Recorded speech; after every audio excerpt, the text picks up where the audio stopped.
Life in the mud isn't glamorous, but like Arnold's character in Predator, it can make you incredibly elusive.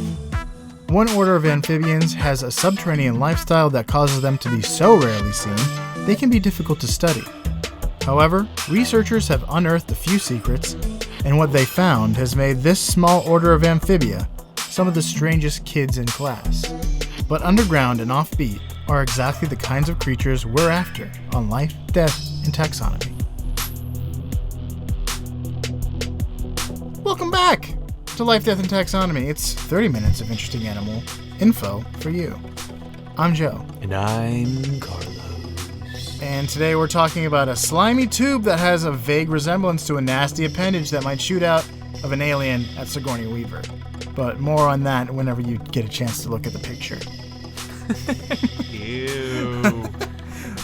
But yeah, a slimy tube. That's essentially what it is. It's just about the worst. Yeah.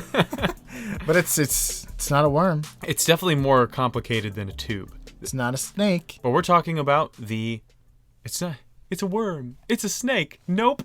It's the Taita African Caecilian. We're going to be talking about Caecilians. Pretty much. I don't mean the people from the boot the boot of Italy is kicking. That island. Yeah, the ball. Yeah. The ball that the boot is kicking. No, not from Sicily. Caecilian, basically. Caecilian. Sicilian. Sicilian. Pronounced like Sicilian. Otherwise known as the Apoda shuffle. The Apoda Nano? Which one? We'll talk about Apoda later. I like shuffle. Shuffle? Yeah, because the Vermilion Sicilian. Nice. Which is not necessarily true because, I mean, there is a red Sicilian, but we're not talking about the red Sicilian. Uh-huh. The Taita African Sicilian is not red, but I wanted to say Vermilion Sicilian. There are, yeah. I said it twice. And the last one is what I'm going to call it for the rest of this. Big Tony. Okay. Because he's from the motherland. He is. He's from the old country, you know? He's not actually. I mean, are they? From Italy? Sicilian? Sicilians are. But are Sicilians in Italy? I know there are a lot. We'll talk about where they are. I don't think there are any Sicilians in Italy. I don't think so either. It sounds like a weird thing to say. But let's talk about the taxonomical breakdown. It's in a kingdom. You know it. You love it. You like it. You gotta have it. You're basking in it. You're in it. It's Kingdom Animalia. All of it. All of it's true. All of that is true. The phylum is Chordata. So when you look at a picture of this, and I say, is this Chordata or not? You're going to be like, of course not. It's a worm. But you'd be wrong. Yeah. Because this thing has a spine. It does. Which is probably this distinguishing factor between it and a worm. That and having a more complex brain. The class is Amphibia. As you mentioned, this is an amphibian. Mm-hmm. The order is, we're going back to my little... roots? Going back to my roots. The Apoda shuffle. My people. That's their dance. So yeah, the order is Apoda, which means no feet. A pod. Okay. Mm-hmm. The family for the Sicilian is Herpelidae. You never go against the family. Were you waiting for that? No, but I've said it before in this podcast. But it works way better now. Yeah, it really does. So Herpelidae is that family. The genus is Bolongarula. Okay. That sounds like Bolengarula. Sounds like an Italian gorilla. Bolengarula. Yeah. The species is Taitana. So Bolengarula taitana. And Sicilian comes from the word cecus, Caecus, or secus. I don't know. It means blind. Mm-hmm. Which is not true about this guy. Sometimes it is. Not this particular one, though. I think most of them have eye spots. We'll talk about eyes. Okay. All right, let's talk about where it lives, and it's not Sicily. Sorry to burst your bubble. They live in dense, wet, tropical areas, which is not Italy. Italy is not wet and tropical. It's dry and arid. And Mediterranean. Well, so our specific Sicilian, Big Tony, he does he lives in the Taita Hills in Kenya. That's why he's called the Taita African Caecilian. But Caecilians in general live pretty much anywhere it's tropical. So they live in America, Mexico, Central America, South America, outside of the Patagonia. They don't live there because it's not tropical. They live in coastal Africa on both the east and west sides, and Southeast Asia, all throughout those islands, Borneo, rainforest Indonesia. areas. Yeah, rainforest. They like to be moist. Yeah. I can't say the same. So let's talk about what this thing looks like. We mentioned it's a slimy tube, wormish, snakish. So what is it? Well, it's an amphibian. We talked about that. Yeah. Keep up.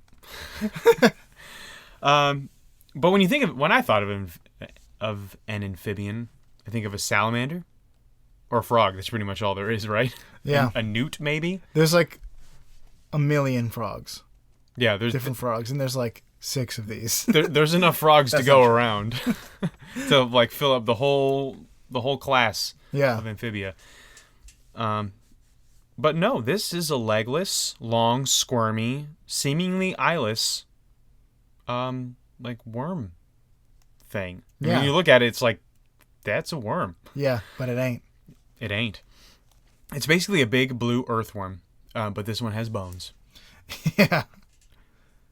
So it has overall it has a snake-like body. Some Caecilians are like a lot longer, and they look more like snakes. Mm-hmm. But most of them are small, and so they look more like worms. And they don't have that, like that classic snake head. To snake head. Yeah. Reference an earlier episode. But to reference another earlier episode, like the rubber boa, it has a head that's not wider than its body, so it kind of just comes to a tip. So you're just like, is that the head? I'm not sure. It looks like a worm. So its body is for the Taita African Caecilian is divided into dozens of segments, which make it look even more like a worm. But they're not actually segments. No, they're just like rings. Rings, yeah. But yeah, a worm is actually segmented because it grows that way. Mm-hmm. Some Caecilians are kind of just like slimy, smooth, eel-looking things. No. You're unsatisfied? No, I am unsatisfied. It's unnerving. They have a pair of tentacles between their eyes and nostrils that are used for extra smelling power. Mm-hmm. Which I could not see those tentacles. I looked at several pictures and I was like, I don't see them. Yeah, they're very, very small. Yeah, very small. I think they also like blend in or retract or something like that. Some Caecilians even have a specialized fin for swimming, but most are the burrowing type. And the swimmers are usually bigger than the burrowers. And they've given up on breathing air. The swimmers? Yeah, they don't have lung breathing capabilities. Oh, do they not?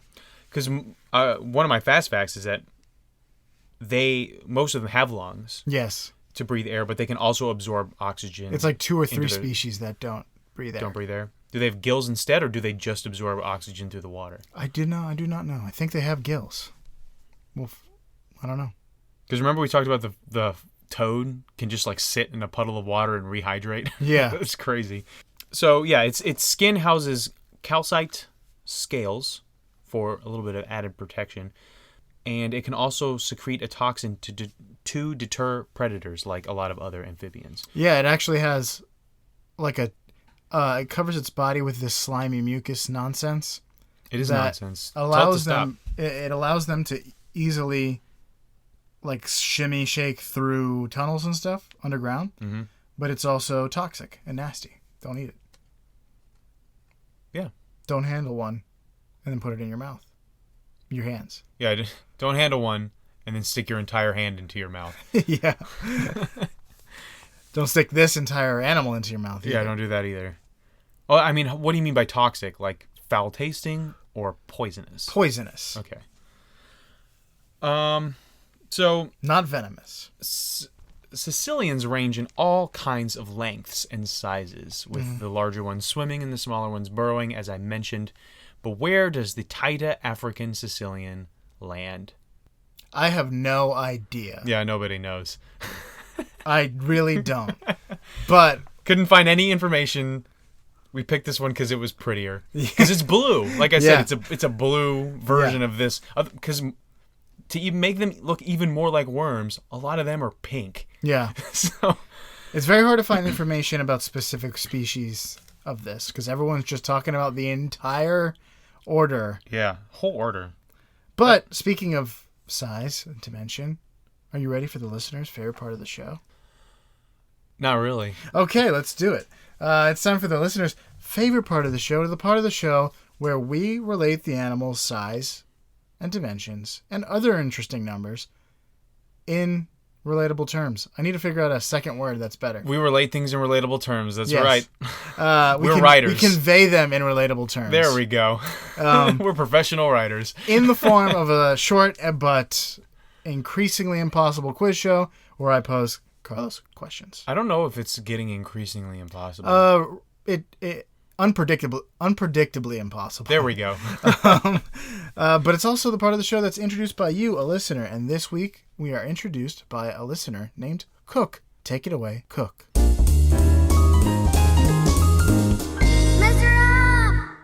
I like the enthusiasm. Excellent. What is it when you... Projection. What is it when you project something? Yeah. Like words? Sound. Measure ups? Excellent work. I'm going to project into the future and anticipate that these are going to be bad. These are going to be great. Let's start with length. The largest Caecilians are 1.5 meters or 5 feet. That's a big Tony. That's a big thing that looks like a worm or a snake.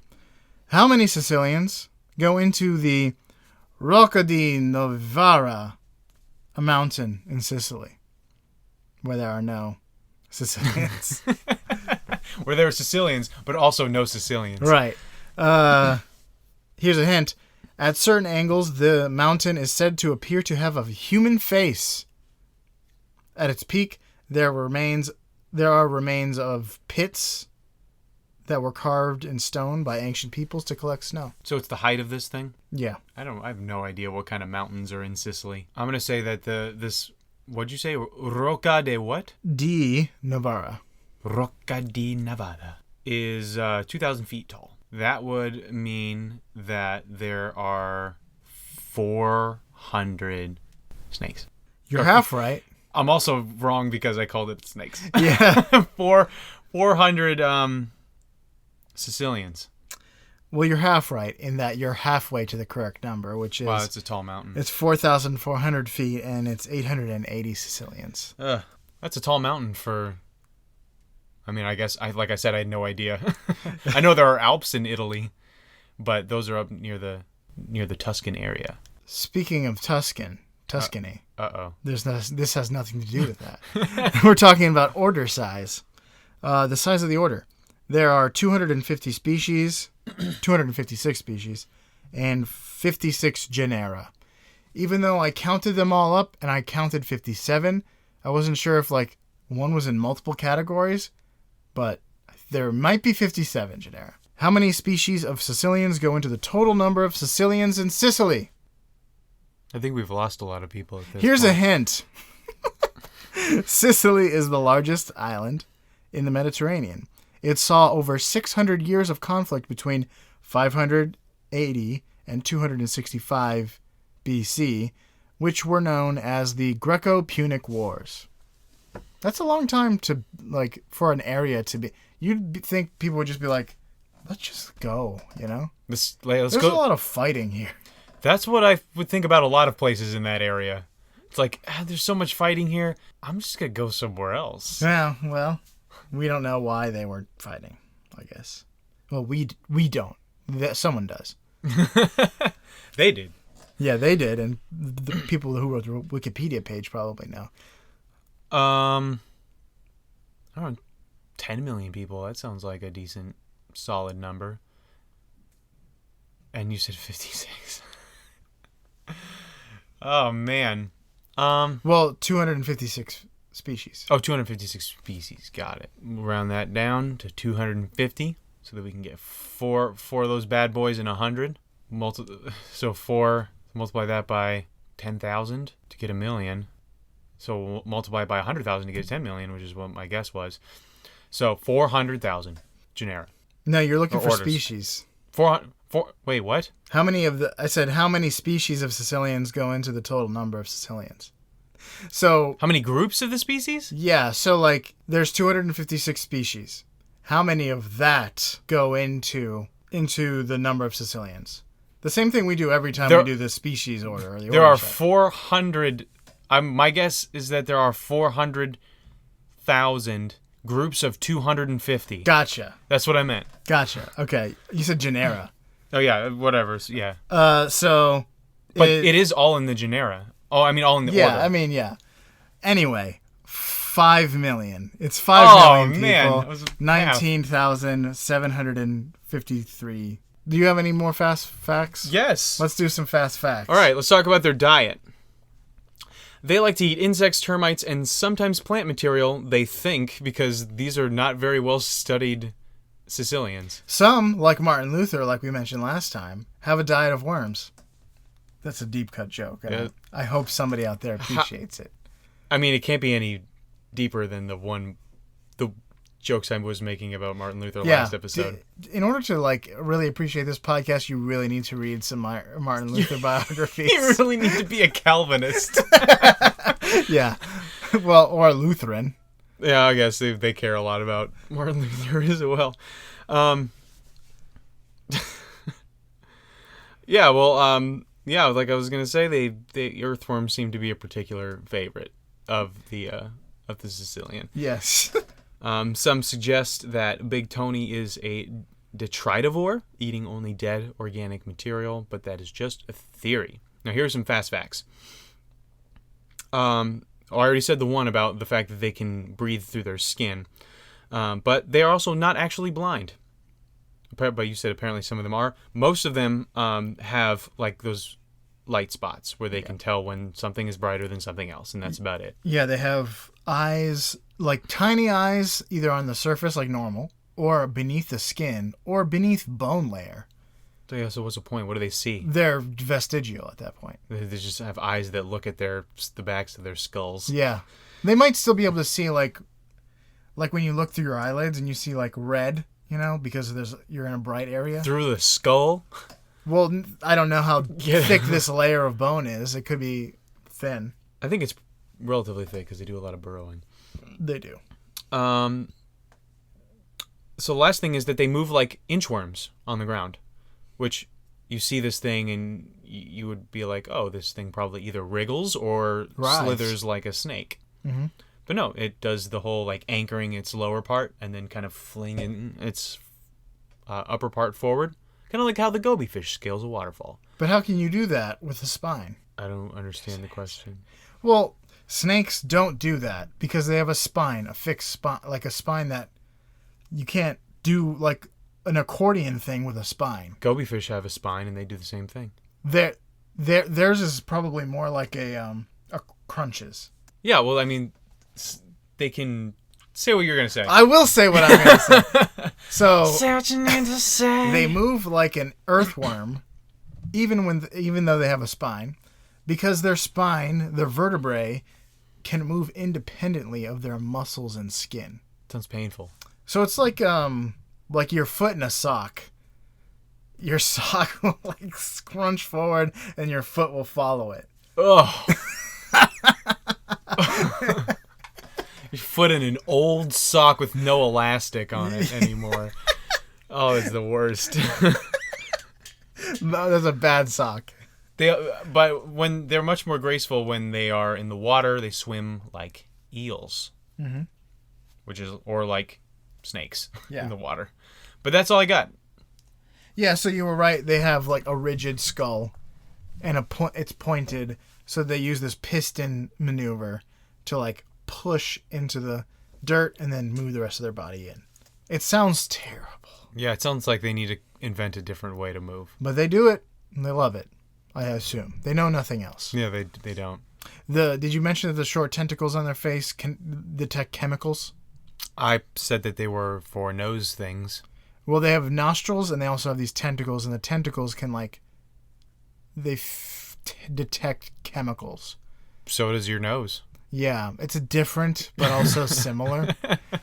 We ran across this with something else too, where like they have something that's like sort of like the Star-nosed mole? the chitin thing. Chitin. He's got like those feelers that are like it's sort of like smelling, but also not at all. Yeah. It relays sensory information to the brain. It's important.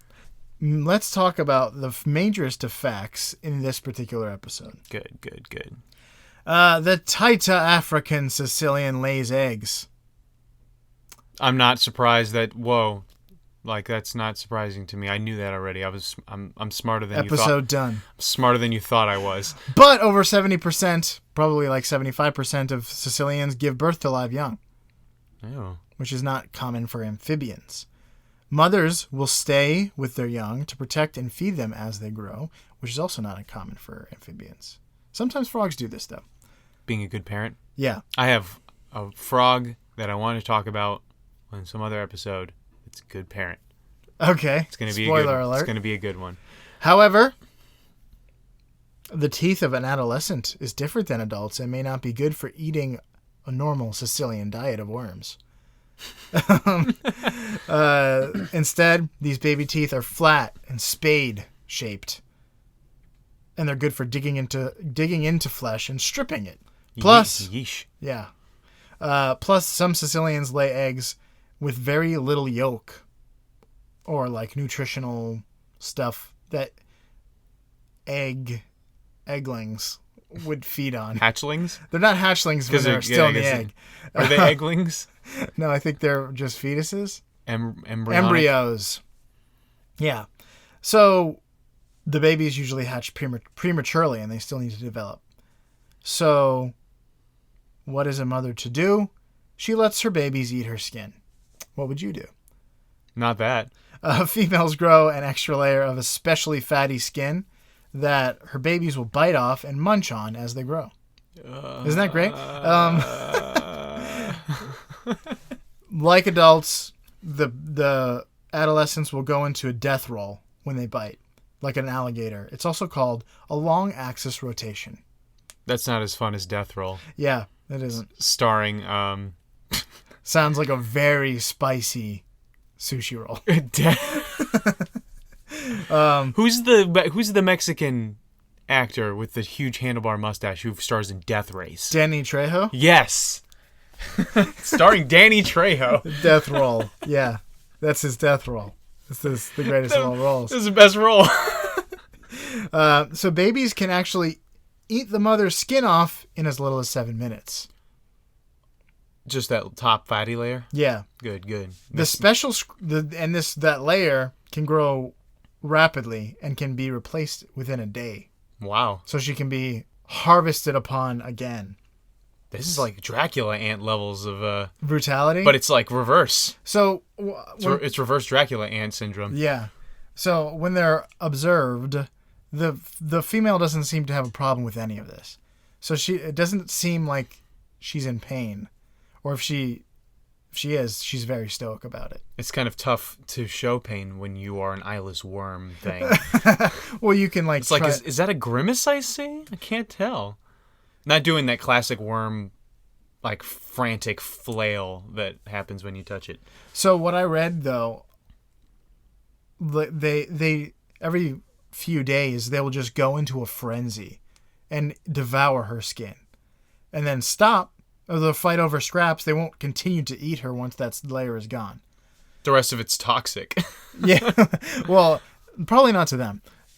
So then she regrows it, and then one day they decide to frenzy again. So I don't understand, like, what triggers this. Probably, like, just the smell of it or something. I don't know. They use their olfactory little chemical sensing things. So are they all born premature, or is this just like... This particular, like a few particular species that do this skin thing, and so like including I'm saying that all of Big Tony's offspring are born prematurely, and this is part of that cycle, or it's just something that happens if they're born prematurely. Oh no, it's like they lay eggs with a small amount of nutrition in it, so they have to hatch and like eat a different thing. It's weird. How would that develop? Like, you'd think that the adaptation line would be like eggs with more nutrition than parents who grow extra skin. Well, there also there's 2 species that definitely do this, and the other one is in South America. Like, it's not even something that's like, oh, they hatched and 2 different, completely separate. If you look at the map for where this thing lives, it is 1 dot. It is just these Taita hills in Kenya. It's as locally focused as the Ethiopian wolf, maybe even less. But I know what you're thinking. What about species that are born alive, like 75%, and develop inside the mother? Do they do anything like this? Yeah, they do. Unborn Caecilians will chew on their mother's uterus. They'll grow teeth and chew on her uterus. I didn't like where that was going. This apparently stimulates the production of a nutritious concoction called, and this is the best 2 words you'll hear on this show, uterine milk. No, thank you. I will have almond, thank you. I'm actually thinking about going off of that now. The cells that produce this regrow for further chomping. So I bet you're glad that human babies just kick every once in a while. Chomping on that uterine milk. Oh, yes. That's it. That's all I got. That's the Sicilian. I gotta say, I'm glad. Well, I bet they would look at mammary glands and lactation and be like, that's weird too. You guys are weird too. To every mammal. Yeah, every mammal. They're just why don't you just eat your mother's uterus like I do? Yeah. Stop being such barbarians.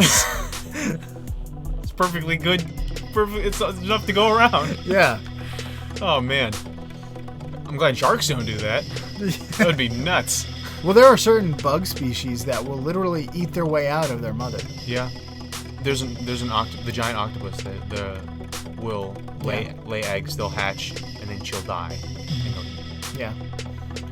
So, it's the circle of life, death, and taxonomy. But for you out there in podcasting, find your burrow.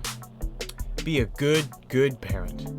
And defy classification like the Taita Caecilian in life, death, and taxonomy.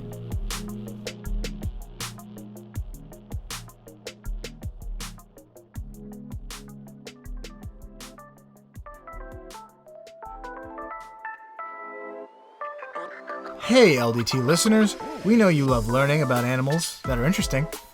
But did you know you can also be a part of the dissemination of interesting animal info? Just use your smartphone to record yourself saying, "Measure up." If you're a fellow podcaster, let us know about your show, and we'll give you a shout out when we air your Measure Up intro. Thanks for listening and also engaging.